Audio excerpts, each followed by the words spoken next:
Hello, I'm Brian Stewartley.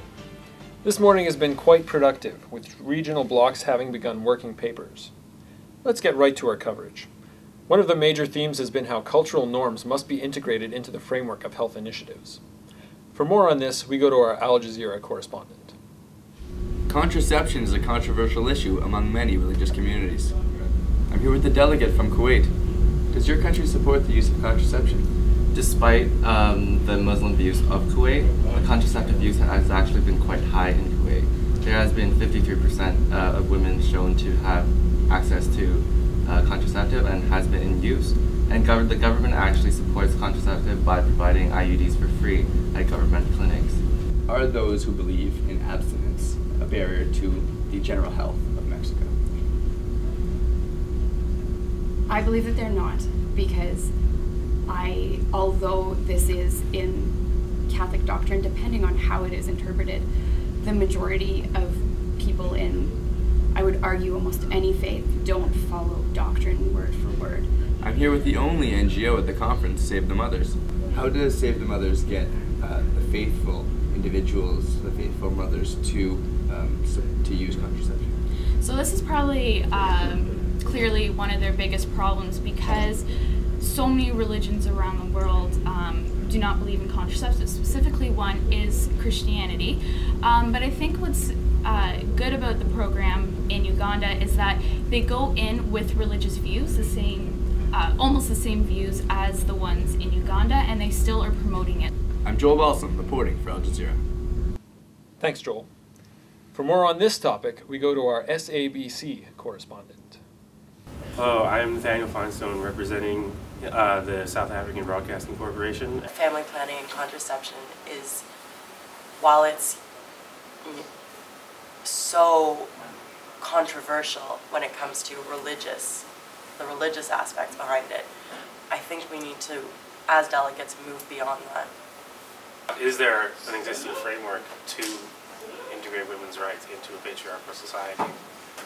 I think it's women's rights in a different context. I think keeping in mind the cultural norms, keeping in mind the social norms, it's important to recognize that women's rights doesn't have to have the same face in every country. As long as women are safe, as long as women are healthy, as long as women feel that their place in their world and in their family is respected, that's women's rights to me. Remember to follow MonWHO Media on Twitter. A developing story is on cooperation on rural health initiatives in the Asian and American blocs. Hi Brian. As the plenary quickly approaches, delegates are working hard on their resolutions. Some of the main themes in all the regional blocs have been vaccination campaigns, sensitive to cultural norms, and rural initiatives. Let's take a look at what some of the delegates have to say. There's been a big focus on communitarian programs, so I'm hoping that we break these down further into specific programs and recommendations, and then when we bring it forward, this could be something that will be maybe incorporated into any resolution. Okay. It's really difficult for me to comment on the Western Bloc because the United States is not present at these meetings. However, thus far in our meeting so far, we have been talking about community-based initiatives and working with the community to implement culturally sensitive policies, because, for example, introducing universal vaccine program would be unplausible because some cultures actually perceive vaccines as a threat to their culture and their perception of health. Currently, we believe that a lot of the issues that we're having have not been addressed. There's the issue of the fact that a large portion of our population is living in rural regions, and so they're having troubles, have a barrier to access and antenatal clinics, and there haven't been midwifery schools, for example, being built, and we could really use fundraising to implement these various programs. Many of our countries have a large population living in rural areas, and we really are searching to find ways to bridge the services available in urban areas to women and children in rural areas, and sharing the technologies available, especially in obstetrics. Okay. As there hasn't been a plenary yet, it is hard for delegates to know what other regional blocs are working towards. So far, it all seems like they're on the right track. Back to you, Brian. We go now to a story about a plan by Western nations to give funding based on progressive values, which has been met with criticism from other regions.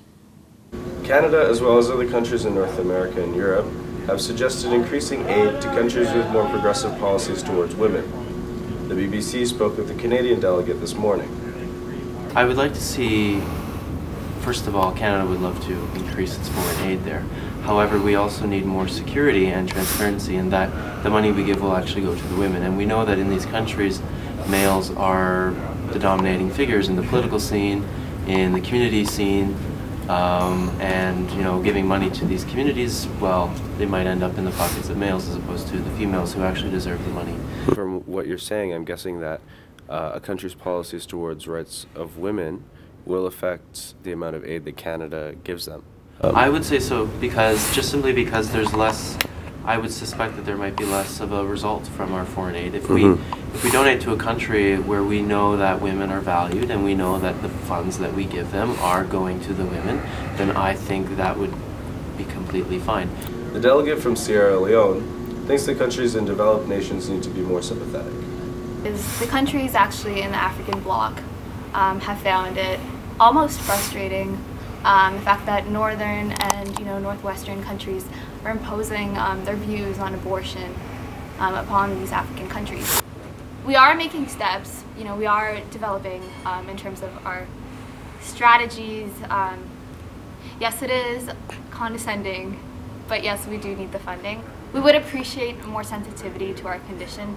I think for many Western countries, Pakistan is a key player in many military initiatives and many conflict-related initiatives, and so not much attention is being given to other areas of the country that do need improvement. But you think that that Canada, for example, would be correct in saying that countries like Pakistan have less aid arrives to women?